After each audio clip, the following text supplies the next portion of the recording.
Summer Lighthouse y la Fraternidad de los Guardianes de la Llama presentan las enseñanzas esenciales de los Maestros Ascendidos a través del Ashram Mundial del Moria, el Sendero Espiritual de los Maestros Ascendidos. Bienvenidos al curso Conociendo a los Maestros, basado en las enseñanzas publicadas por Mark Prophet y Elizabeth Clare Prophet. Recordamos algunos consejos para el estudio. Participa de todas las clases que te sea posible y verlas en forma correlativa, dado que los conceptos están relacionados. Practica todos los ejercicios que se van sugiriendo en las clases para tener máximo beneficio en el sendero espiritual. Lleva un diario donde vayas apuntando tu progreso, cómo te sientes luego de cada ejercicio, qué es lo que vas aprendiendo, cómo ves los cambios en el día a día, en tu ser, y tomar nota durante las clases o al ver nuevamente las clases para recordar puntos claves y puntos importantes que necesites para ir progresando en tu sendero espiritual. Esta es nuestra clase número 6 y en ella hoy aprenderemos sobre el Maestro El Moria, el Chohan del primer rayo. Los temas de la clase el día de hoy son las encarnaciones del Maestro El Moria, la misión actual del Maestro El Moria, su retiro espiritual, su retiro etérico, y las claves para trabajar con el Maestro El Moria. En la clase anterior aprendimos sobre el primer rayo azul de la voluntad y el poder divinos. Estudiamos sus cualidades y también cómo activar y expandir nuestro chakra garganta. Conocer al Maestro El Moria es vital para el entendimiento del rayo azul y conocer sus cualidades, así como también un ejemplo que nos ha dejado el Maestro El Moria de cómo desarrollar esas cualidades en nosotros mismos. El Moria es el Chohan. Chohan significa señor o maestro. Entonces es el Chohan del primer rayo o el señor del primer rayo. El Maestro El Moria alcanzó este título siendo primero un estudiante o un chela de los maestros ascendidos y sobresaliendo en las cualidades del primer rayo a lo largo de sus vidas, de sus encarnaciones. Él fue el que alcanzó la maestría en este rayo y se convirtió en el Chohan del primer rayo. A continuación vamos a estudiar algunas de sus vidas. El Moria estuvo encarnado como Abraham hacia el año 2100 a.C. Fue el primer patriarca hebreo, el prototipo y progenitor de las 12 tribus de Israel. Tanto el judaísmo, el cristianismo y el islam tienen sus orígenes en Abraham. Abraham tenía tanta fe en la voluntad de Dios que, sin saber dónde Dios lo guiaría y en respuesta a la llamada del Señor, se marchó de la principal ciudad sumeria, abandonando la cultura y los cultos de la Mesopotamia, en una época en que esta civilización sumeria estaba en su apogeo. Esto fue porque el Señor le dijo que viajara a una tierra que él le mostraría y prometió convertirla en una gran nación. También Abraham había esperado muchos años para que su esposa Sara diera a luz a Isaac, hijo por el cual se diera el cumplimiento de la promesa del Señor, de multiplicar la progenie de Abraham como las estrellas del cielo. Aquí Abraham recibió una prueba suprema de fe cuando Dios le pidió que sacrificara a su hijo. Abraham, muy obediente, obedeció a Dios y al levantar el cuchillo para matar a su hijo, se apareció el ángel del Señor y le dijo que se detuviera. Abraham entonces ofreció al Señor un carnero en lugar de su hijo. Debido a la relación personal que Abraham tenía con Dios y a su fe ejemplar, tanto las escrituras cristianas como las musulmanas lo describen como el amigo de Dios. En la puerta de Jaffa, de la ciudad vieja de Jerusalén, está inscrito un pasaje del Corán que dice: no hay más Dios que Alá y Abraham es su amado. Aquí el Moria nos muestra cómo él fue un ejemplo de fe y de la voluntad de Dios. Más tarde encarnó como Melchor, uno de los 3 reyes magos. Ellos viajaron a Belén para honrar al Cristo en Jesús recién nacido. Vemos aquí en la imagen de la pantalla los 3 reyes magos ofreciendo esos regalos que le traían a Jesús. Nuevamente aquí, el Moria fue obediente a la voluntad de Dios. En esta oportunidad él siguió la estrella que lo guió hasta Belén, y el significado de esa estrella y el cómo seguirla lo comprendió a través del estudio de la ciencia de la astrología. El maestro El Moria nos ha dicho: hace mucho tiempo, cuando mi nombre era conocido como Melchor, vine junto a Kutumi y Dual Kul como uno de los sabios del este. Mientras viajaba en un camello para poner mi ofrenda a los pies del Cristo, supe que un día debería dedicarme al servicio de la voluntad de Dios. Y así, viendo a su Hijo como el epítome de la buena voluntad, viajé hacia él con el corazón lleno de amor para sostener la mano, el corazón y la cabeza en la dimensión divina. Se lo prometí al joven bebé y recordé y rememoré la voluntad de Dios, tal como se manifestaba en la canción de los ministros angelicales que descendía por los cielos con himnos de alabanza a Dios. Gloria a Dios en las alturas. Aquí el amado El Moria menciona al maestro Kutumi, al maestro Dual Kul. El Moria, junto con estos 2 maestros, ellos eran los 3 reyes magos en esa encarnación de cada uno. Y aquí el Moria vio su tremenda visión de Jesús, y eso lo llevó a seguir la religión del Cristo universal en sus siguientes vidas. En el siglo V, el amado El Moria encarnó como el rey Arturo, el rey de Bretaña. Elizabeth Prophet y Mark Prophet nos han dicho que el Moria fue el gurú de la Escuela de Misterios de Camelot. Allí él protegía la llama de las enseñanzas internas, los sagrados misterios del Cristo, y reunió a los caballeros de la mesa redonda y a las damas de la corte para la búsqueda del Santo Grial. El Santo Grial simboliza el cáliz del corazón purificado en el cual desciende la luz del Cristo. La búsqueda del Santo Grial era la búsqueda interior para la reunión con la presencia Yo Soy y el Santo Ser Crístico. Mientras llevaba la corona, la unidad y el orden y la paz prevalecieron en Inglaterra.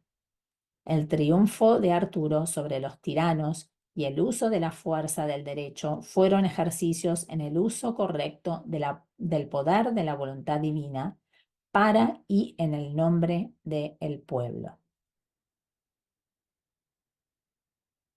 En el siglo XII encarnó como Thomas Becket. En esta vida defendió el honor y la integridad de Dios a través de muchos desafíos. Fue Lord Canciller de Inglaterra y buen amigo consejero del rey Enrique II. Cuando el rey lo pronunció también arzobispo de Canterbury, Thomas Becket, previendo que no le sería posible servir simultáneamente en ambos deberes, renunció a la Cancillería contra los deseos del rey. Becket cambió sus capacidades administrativas y su finura diplomática como distinguido canciller en ardor y devoción como arzobispo. Llegó a dar fuerte apoyo al Papa, como una vez se lo dio al rey, y excomulgó sin reservas a cortesanos y nobles por su uso ilícito de la propiedad de la Iglesia y otras violaciones. Los deseos de Enrique comenzaron a chocar los intereses de la Iglesia y Becket se negaba a complacer al rey en sus pedidos. Ante la intención del rey de meterlo en prisión, Becket se exilió en Francia durante 6 años. Luego regresó a Inglaterra tras reconciliarse parcialmente con el rey, pero realmente solo volvió a discutir con él.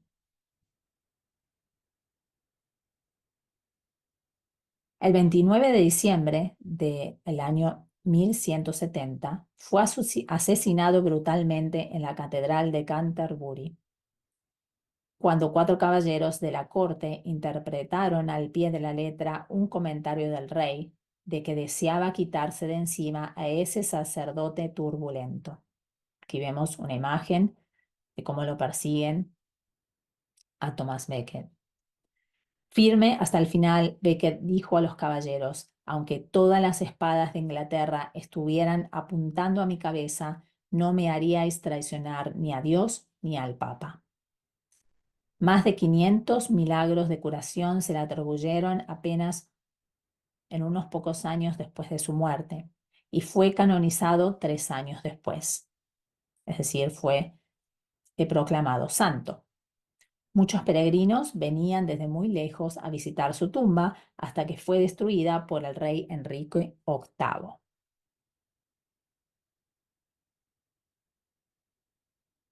Las siguientes 3 vidas del Moria que vamos a estudiar va a ser en más profundidad, dado que estas vidas muestran cómo el Moria sobresalió en su maestría en las cualidades del rayo azul. Tomás Moro nació en Londres en 1478. Su vida muestra una extraordinaria pureza y un amor dedicado por Dios y el prójimo. Se esforzó por vivir en defensa de lo que él comprendía que era lo correcto y en seguir los pasos de la voluntad divina. Luego de estudiar los clásicos, religión y leyes en Oxford, comenzó una carrera que lo llevó al Parlamento. La profunda devoción que Moro sentía hacia Dios hizo que por 4 años estuviera en profunda consideración en la vocación religiosa, y allí él practicó austeridades extraordinarias para poner a prueba su propia autodisciplina. Sin embargo, luego decidió casarse, y su esposa y sus 4 hijos acabaron siendo su mayor alegría y su único consuelo en sus últimos años. La caridad de Moro fue muy notable. Daba abundantes limosnas a los pobres y caminaba en las calles en busca de familias pobres para ayudarlas. Frecuentemente invitaba a los vecinos pobres a cenar con su familia y muy raramente invitaba a su casa a los ricos. Al mismo tiempo, tenía entre sus amigos a obispos y eruditos. En 1516, Moro escribió la famosa obra titulada Utopía. Esa fue una exposición inteligente de la superficialidad de la vida inglesa y de los vicios flagrantes de la ley inglesa. En 1529, Tomás Moro fue nombrado por Enrique VIII Lord Canciller de Inglaterra y guardián del Gran Sello. A pesar de muchos honores y logros, Moro no buscó la estima de nadie. Era conocido por su presteza, eficacia y justicia ecuánime. Tomás se dedicó a sus deberes con total celo hasta que Enrique, deseoso nada más que de tener un heredero varón al trono, declaró nulo su matrimonio con Catalina de Aragón y anunció su intención de casarse con Ana Bolena. Puesto que el divorcio no tenía la aprobación del Papa y se oponía directamente a las leyes de la Iglesia, Moro se negó a apoyar la decisión del rey de divorciarse, de romper su matrimonio. En 1532, en el punto álgido de su carrera, dimitió de su cargo y se retiró a Chelsea, donde, enormemente preocupado por las herejías de la revuelta de Lutero, continuó con sus escritos en defensa de la fe católica. Sin amigos y sin cargo, Moro y su familia vivieron en la pobreza. Sin embargo, Enrique, el rey, había sido insultado por la desaprobación de Moro. El rey, por lo tanto, quiso difamarlo y así restaurar su propia imagen real. Cuando se negó a hacer el juramento a la supremacía, que implicaba el rechazo de la supremacía papal y convertía a Enrique en la cabeza de la Iglesia anglicana, Moro fue encarcelado en la Torre de Londres. 15 meses después, fue declarado culpable de traición en base a pruebas presentadas bajo falso juramento. Fue decapitado en Tower Hill el 6 de julio de 1535, afirmándose como el buen siervo del rey, pero Dios va primero. Fue canonizado 400 años después, en 1935. En el año 2000, el Papa Juan Pablo II lo proclamó el santo patrón de los hombres de Estado. Abogado, juez, hombre de Estado y de letras, escritor, poeta, agricultor, amante de la vida pastoril, esposo y padre, defensor de la educación de la mujer, humanista y santo. Tomás Moro se destacó entre la vanguardia del Renacimiento inglés. El alma del Moria pasó 7 años fuera de encarnación, es decir, entre una vida y otra, hasta reencarnar en 1542 como Akbar, el más grande de los gobernantes del imperio mongol. Aquí lo vemos en la pantalla. Akbar fue un ejemplo maravilloso del correcto uso del poder, mostrando un liderazgo sobresaliente, buena voluntad y devoción al Creador y el ser superior de cada persona. Fue proclamado rey cuando tenía 16 años y construyó un imperio abarcando India, Afganistán y Pakistán. Sus conquistas lo hicieron el más rico y poderoso monarca del planeta. Akbar era de talla mediana y con textura robusta, con tremenda estamina física en la batalla, amor por los deportes y mucho coraje y proeza en la caza. Fue un hombre de hábitos simples, a pesar de su fortuna, poder y un ambiente de pompa y esplendor. Siempre comía poco y no comía carne por lo menos 6 meses al año. Su genio era evidente en sus asuntos militares, religiosos y sociales, así como también sus habilidades para gobernar su imperio. Estableció un eficiente y justo sistema de administración, recaudación de impuestos y justicia. Akbar también era amigo de la gente común, animándolos a que le traigan sus quejas como lo harían como un padre. En lugar de aplastar a las personas de la India que iba conquistando, los ponía en posiciones del gobierno. Abolió la práctica de convertir en esclavos a los prisioneros de guerra y prohibió los actos perjudiciales en contra de las personas de la India, los indios. Akbar creía que era el gobernante divinamente designado a todos los pueblos de su reino y que debía tratarlos en forma equitativa, sin importar su religión o su raza. En India es conocido como el padre de la tolerancia religiosa.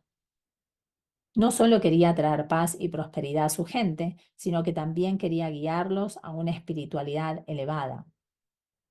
De acuerdo con algunos historiadores, Akbar pasó su vida entera buscando la verdad.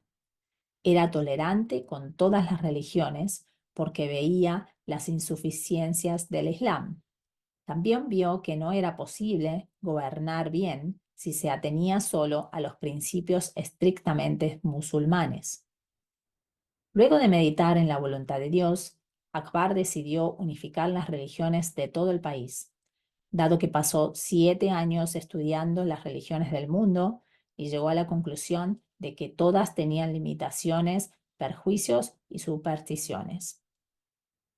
A pesar de que la nación se encontraba en gloria, declinó cuando Akbar falleció en 1605. El Moria también estuvo encarnado como Tomás Moore, poeta irlandés que nació en Dublín en 1779. La ternura de su trabajo literario revela un amor intenso. Moore se mudó a Londres luego de graduarse en Trinity College. Cuando estaba allí, se inspiró de un fervor literario patriótico cuando un amigo cercano fue ejecutado durante la rebelión inglesa de 1798. Su estilo directo y su actitud jovial lo hizo útil para la causa liberalista británica como un ingenioso satírico. Sus caricaturas literarias estaban en la misma línea de las caricaturas políticas actuales.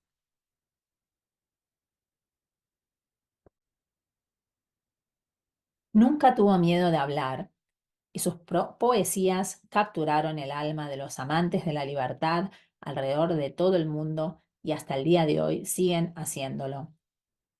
Moore se casó y tuvo 5 hijos. Todos murieron antes que él. Su corazón era muy tierno y sufrió una gran tristeza por esto de quedarse solo y que sus hijos murieron antes que él. Aunque pasó la mayor parte de su vida en Inglaterra, su prolífica prosa y poesía adornaron Irlanda con su abundante amor. Recordamos que él nació en Irlanda, era irlandés. Y se volvió conocido a través de su colección de melodías líricas denominadas Melodías Irlandesas, que conforman una colección de 130 poemas y muchos de ellos fueron compuestos por Moore y luego convertidos en música. Es recordado sobre todo por Believe me if all those endearing young charms, que significa créeme si todos esos atractivos y juveniles encantos. Hasta hoy la canción saca el poder de su intenso amor por la voluntad de Dios como representante del bien más alto, la imagen inmaculada de cada alma sin la mancha de las cargas del mundo. Les voy a leer esa canción, ese poema. Y dice, créeme si todos esos encantos jóvenes entrañables, que hoy contemplo con tanto cariño, mañana cambiaría y flotaría en mis brazos, como regalos de hadas que se desvanecen. Todavía serías adorado como lo eres en este momento. Deja que tu hermosura se desvanezca como quiera, y alrededor de la querida ruina, cada deseo de mi corazón se enredaría verde todavía. No es mientras la belleza y la juventud son tuyas, y tus mejillas no profanadas por una lágrima, que el fervor y la fe de tu alma pueden ser conocidos, a lo cual el tiempo no hará más que hacerte más querido. Oh, el corazón, que amado de verdad, nunca olvida, pero como verdaderamente los amores hasta el final, como el girasol se vuelve contra su Dios cuando se pone la misma mirada que ella volvió cuando él se levantó.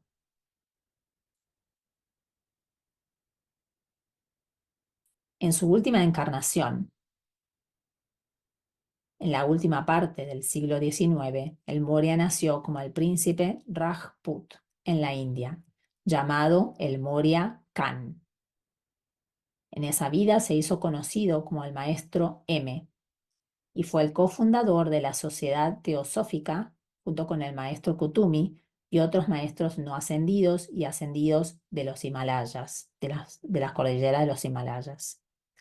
Intentaron dar a conocer a la humanidad, a través de esta sociedad, las realidades del mundo invisible y las enseñanzas de la jerarquía cósmica a través del movimiento teosófico, y para ello emplearon a Madame Blavatsky como amanuense, es decir, ella era la secretaria, ella escribía, los apoyaba en esa sociedad. Habiendo cumplido los requisitos para su ascensión, dejó esta encarnación en 1898, eligiendo ascender para poder seguir sirviendo a los hermanos y hermanas del sendero espiritual desde las octavas etéricas, donde ahora se encuentra.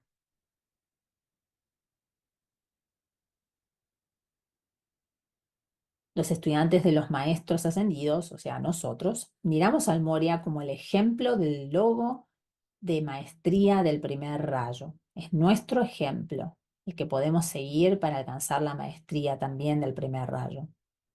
Podemos notar claros rasgos de las cualidades del primer rayo en todas sus vidas, dentro de ellas.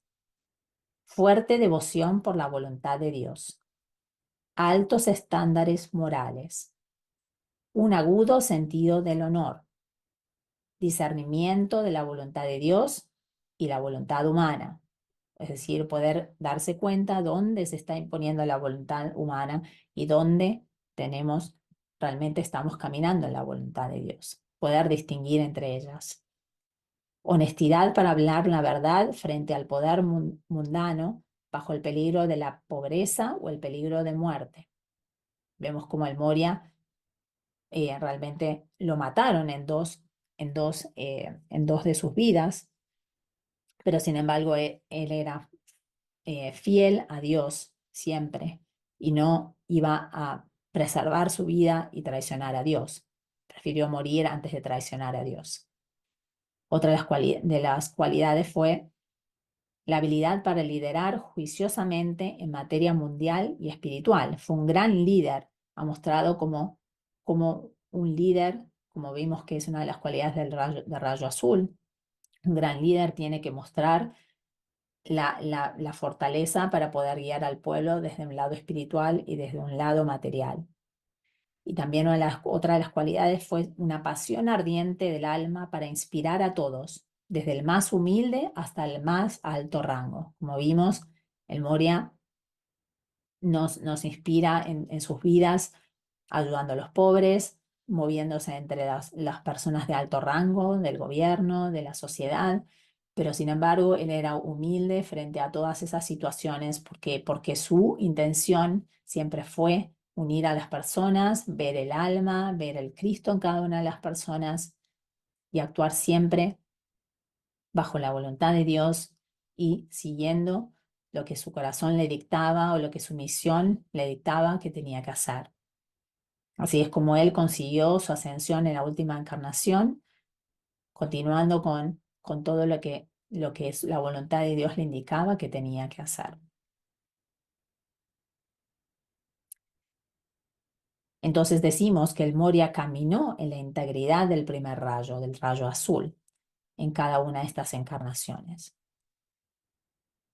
Y como dijimos, en más de una vida le costó su vida el llevar y el mantener la obediencia a Dios y mantenerse bajo la voluntad de Dios. Pero todo eso le dio una tremenda maestría en esas cualidades del rayo azul y por eso se convirtió en el Chohan del primer rayo. Y recordamos también que en dos de sus encarnaciones fue declarado santo, como Tomás Becket y Tomás More. Durante sus vidas también ilustró el logro en la maestría de otros rayos. Vamos a ver los ejemplos. Una inmensa sabiduría, que es el segundo rayo, y amor, que es el tercer rayo, como Tomás Moore. La iluminación, que es el segundo rayo, y la gran pureza de corazón y obras, que es el cuarto rayo, blanco, como Thomas More. La visión divinamente inspirada, que es el quinto rayo, verde, y servicio a la humanidad, que es el sexto rayo, púrpura amarillo, como Akbar. La confianza en la libertad del alma, que es el séptimo rayo, violeta, como Tomás Becket. Podemos ver también cómo estas situaciones y estas maestrías se fueron interrelacionando, ¿sí? Es decir, cuando nosotros vamos viviendo, cada uno de nosotros va interrelacionando la utilización de estos rayos y cuando lo vamos utilizando bien, vamos tejiendo una alfombra, un tapete y vamos tejiendo esa alfombra de tapete con cada uno de los rayos y cada alfombra, cada tapete va a ser diferente porque vamos a ir utilizando los rayos de acuerdo a lo que vamos viviendo. Entonces, cada uno va armando su cuerpo causal, que sería esa alfombra, ese tapete, y cada cuerpo causal, que recordamos, son los anillos que rodean a la presencia yo soy, va a ser diferente de acuerdo a cómo vamos alcanzando la maestría de cada uno de los 7 rayos. Como Chohan del primer rayo, el maestro El Moria es un maestro sin igual. Sus lecciones más importantes son sobre la voluntad de Dios y nos enseñan que la voluntad de Dios está dentro de cada uno de nosotros y que es abundantemente buena. Nos muestra que el propósito de la voluntad de Dios no es destruir nuestra identidad, sino que magnificar la realidad de esa identidad. ¿Cuál sería la realidad? Es magnificar al Cristo en nosotros, magnificar la realidad divina en nosotros.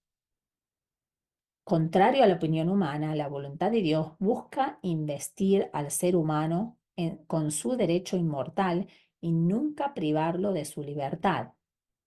Esto es porque alineándonos con la voluntad de Dios, gradualmente nos reunimos con nuestra presencia yo soy, es decir, seremos exitosos en nuestro objetivo final en cumplir nuestra misión.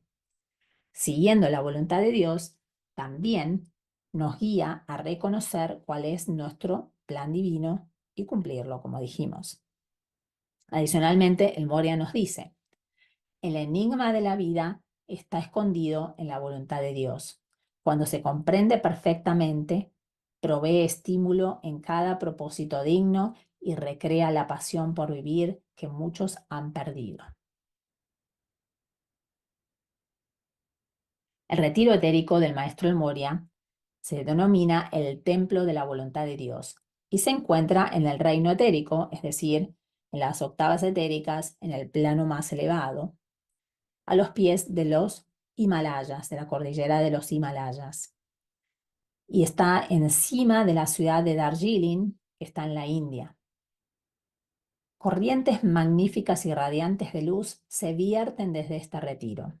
Y también tiene un foco físico en las colinas que rodean a la ciudad. Esta ciudad está sobre la montaña, es una ciudad que no es plana, sino que está con toda elevada. Hay calles que suben y ascienden, hay calles que uno puede subir solo caminando porque están en las colinas de las montañas. Aquí el Moria dicta clases sobre el gobierno divino y el sendero personal de la cristeidad. Cuando viajas en la noche a este retiro, entras en una cámara de un magnífico templo, blanco resplandeciente, de arquitectura morisca, cuadrado, con minaretes en las 4 esquinas y un domo central grande en forma de llama. Podemos ver ahí la imagen del Moria con este retiro en las montañas. Las paredes son gruesas, como un castillo medieval. Las aberturas también son en forma de llama o de domo, delicadamente coloreadas de un pálido azul, como lo están las entradas, las aperturas sobre los minaretes y las tallas que marcan las divisiones de los 4 pisos del retiro. Al entrar en esta sede central del gobierno del mundo interior, en el primer piso se nos muestra el auditorio principal. Al fondo está el foco del corazón diamantino, el que atienden las devas y los hermanos del corazón diamantino. En un altar elevado hay un diamante azul pálido con una delicada llama azul que abarca la llama blanca visible en el centro del diamante. Los hermanos del corazón diamantino, que prestan servicio en este retiro bajo el maestro El Moria, ayudan en los empeños de la humanidad, organizando, desarrollando, dirigiendo e implementando la voluntad de Dios como la base para todos los movimientos organizativos exitosos. Dentro de este auditorio principal y en las salas del consejo adjuntas, los hermanos, con sus túnicas de color azul real, de diseño oriental, están terminadas con unas fajas de azul color claro, se reúnen para hablar de los planes de la hermandad, para la entrega más eficaz de la voluntad de Dios en el campo de la acción, es decir, en nuestro mundo. Su gran amor por la voluntad de Dios desprende el sentimiento de gran compasión por los hombres y un interés por su bienestar, para que no se desvíen al intentar de buena fe llevar a cabo los votos que hicieron a niveles internos para hacer avanzar el plan divino y la marea que progresa de la voluntad del Padre para la era de oro venidera. Es decir, los hermanos del corazón diamantino guían a toda persona que viene a este retiro. Muchas personas que van a estudiar en la noche en este retiro son personas que están o van a estar en posiciones del gobierno, presidentes, vicepresidentes, ministros, personas que van a estar en el poder, donde van a guiar a las sociedades y a la humanidad de acuerdo a la voluntad de Dios. Entonces aprenden en este retiro cuál es esa voluntad, qué es lo que deben hacer y luego cuando despiertan y ingresan a sus deberes en sus cargos, empiezan a aplicar esa voluntad de Dios. En el segundo piso se nos muestran las habitaciones privadas de nuestro amado maestro, bibliotecas y salas de reuniones formales para miembros del Consejo de Darjeeling. Otra gran sala está completamente preparada para acoger a varios centenares de maestros ascendidos y no ascendidos, que frecuentemente se reúnen para hablar de problemas internacionales y el medio para poder resolverlos. Es decir, buscan soluciones a todos los problemas que nosotros tenemos en este mundo. Luego somos llevados al tercer piso, donde observamos más tallas complejas en diseños indios y tibetanos grabados en mármol blanco. El tema del loto azul se repite por las salas, mientras que en el interior de las habitaciones del maestro vemos su flor favorita, la no me olvides, en grupos y aquí y allá, en las paredes, en toda la habitación. Nos enteramos de que esas tallas se pueden cambiar a voluntad, puesto que son grabados de la mente del brillo diamantino de Dios. Los hermanos de este retiro reflejan en un grado notable y utilizan como una función de la mente crística y su capacidad para precipitar y curar a su voluntad. Es decir, estas tallas las pueden ir cambiando, proyectando con su mente lo que sea necesario en las paredes. Al acercarnos a este piso, nuestro corazón está expectante y se ve acelerado por las pulsaciones del foco de la voluntad de Dios.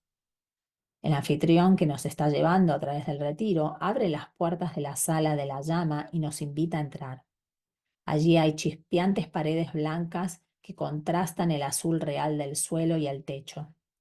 La llama de la voluntad de Dios está adornada en el centro de la sala por un diseño taraseado, un patrón cósmico en mosaico, un foco de la geometría divina. La llama tiene un cetro azul real con tonos más oscuros y más claros que fluyen hacia el exterior como facetas de la voluntad de Dios. En el tercer y cuarto piso del retiro tienen muchas salas de oración y meditación donde se lleva a cabo el culto e incluso se celebran ceremonias especiales sobre el tejado bajo las estrellas, donde también hay un observatorio astronómico. Como vimos, este retiro es muy completo, como todos los retiros que vamos a ir estudiando en las próximas clases. El maestro Almoria nos dice: mi servicio continúa desde el retiro de la Hermandad de Darjeeling, donde estoy dando asesoría junto a otros hermanos de la voluntad de Dios a muchas de las evoluciones de la Tierra que sirven en los gobiernos de las naciones, que sirven como instructores, científicos y músicos, aquellos que controlan el flujo de la voluntad de Dios, que es el poder y la provisión abundante. La voluntad de Dios se aplica en todos los niveles de la vida humana, porque la voluntad de Dios es el prototipo de cada proyecto, es la base de cada tarea, es el esqueleto de tu cuerpo, es energía física, es fuego etérico. La voluntad de Dios es el diamante ígneo en tu corazón. Por eso vemos que en el retiro está el diamante de color azul. ¿Sí? La voluntad de Dios está representada a través de ese diamante. Entonces, la misión actual del amado El Moria es ser el jefe del Consejo de Darjeeling de la Gran Hermandad Blanca. El amado El Moria preside reuniones de mesa redonda en su retiro a la voluntad de Dios en Darjeeling, donde las almas de los hombres de estado del mundo, así como las mujeres y hombres de integridad en la voluntad de Dios, se citan para estudiar bajo este maestro vivo.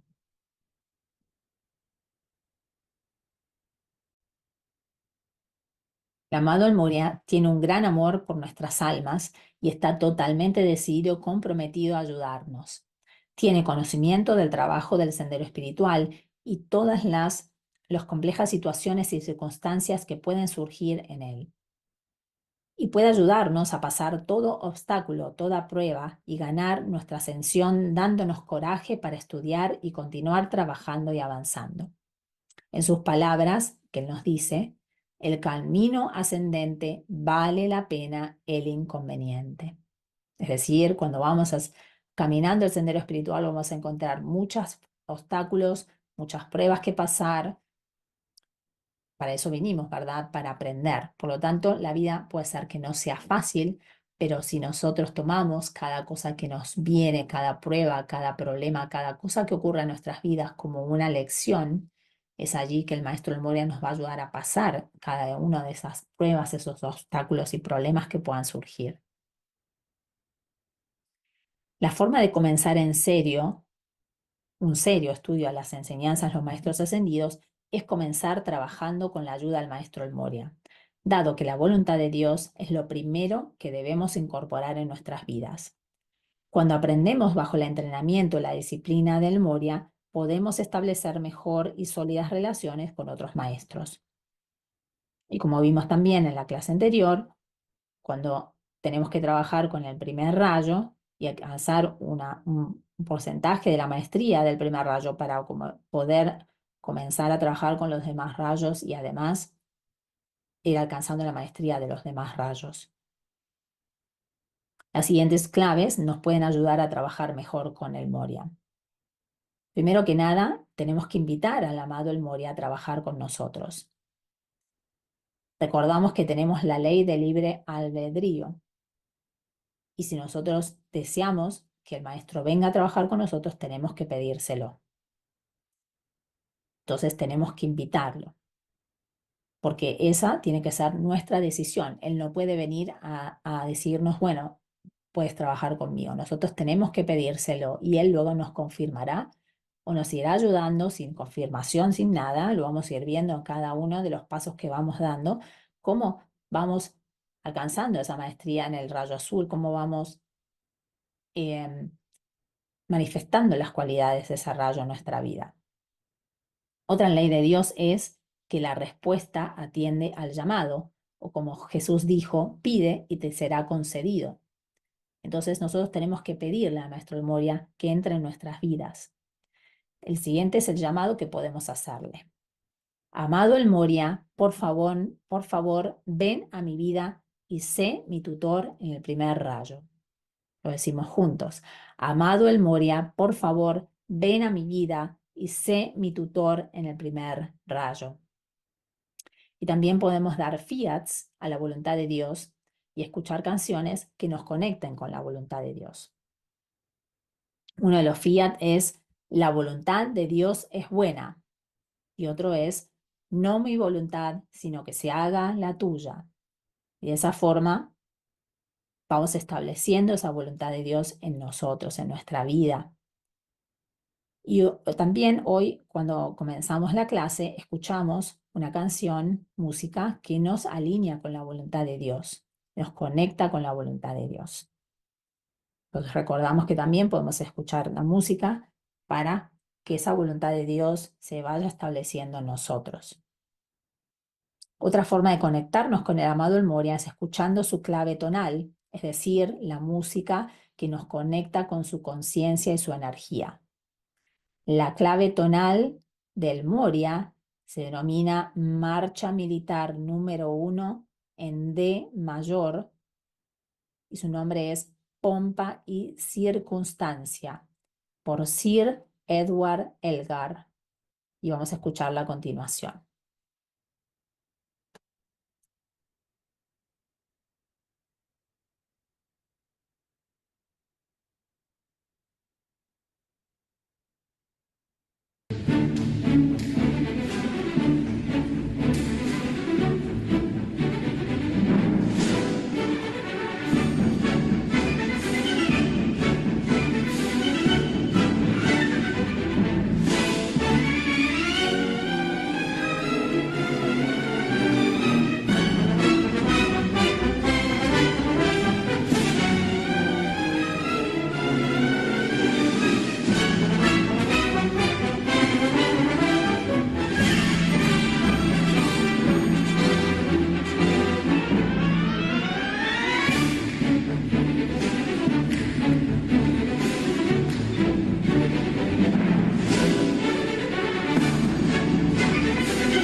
Muy bien. Ahora vamos a hacer un ejercicio para activar nuestro chakra garganta, continuar activando nuestro chakra garganta. Vamos a cerrar los ojos y vamos a colocar una de nuestras manos sobre la garganta y vamos a visualizar ese chakra de la garganta, de color azul, con sus pétalos. Siente tu garganta vibrando mientras decimos juntos 3 veces. Yo soy la voluntad de Dios. Juntos. Yo soy la voluntad de Dios.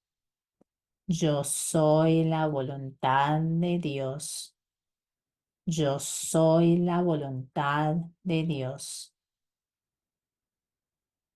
Mantenemos los ojos cerrados mientras nuestra garganta vibra al decir este fiat.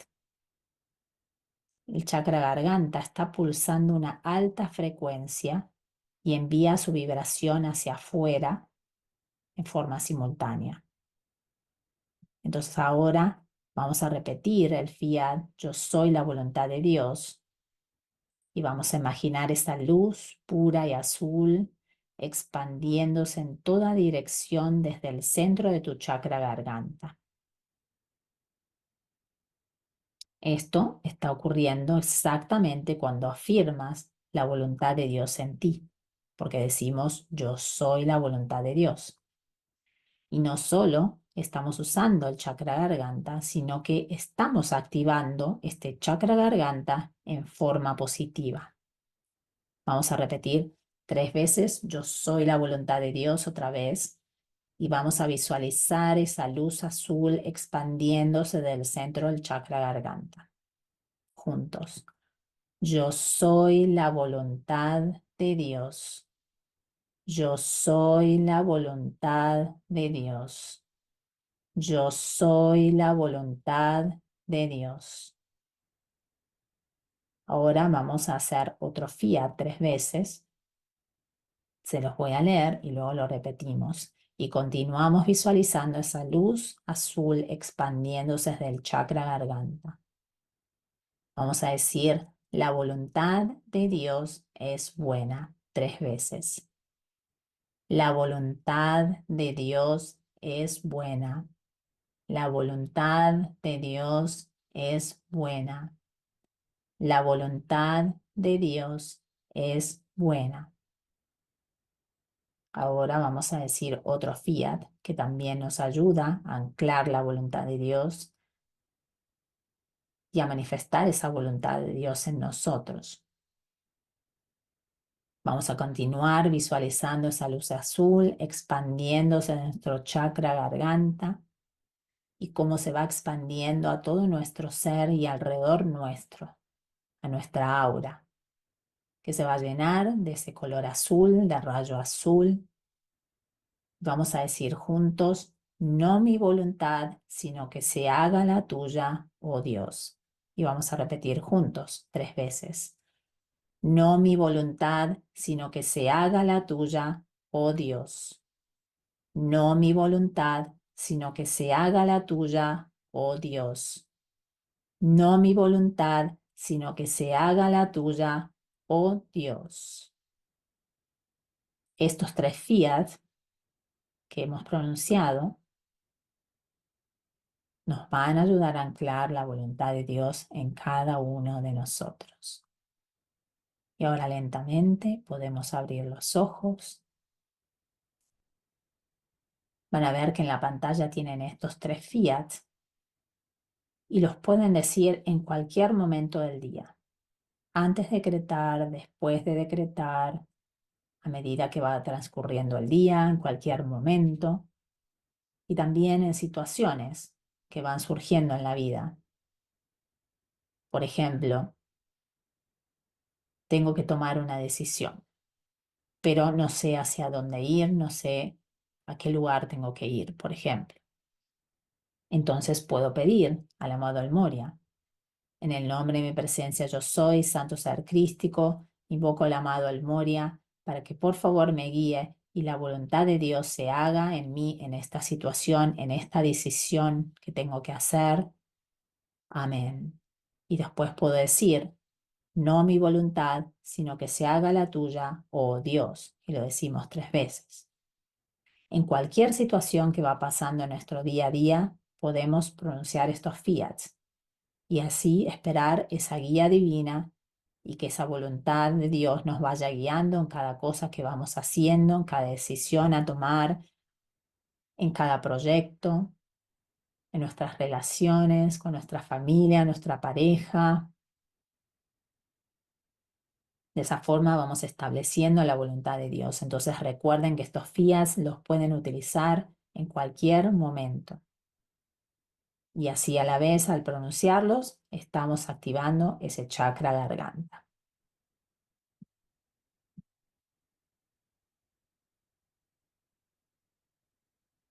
Muy bien, hemos llegado al final de nuestra clase el día de hoy. La siguiente clase se denomina el segundo rayo de la sabiduría divina, es decir, vamos a empezar a estudiar el segundo rayo. Muchas gracias por participar en esta clase y buen viaje del alma en esta aventura del espíritu.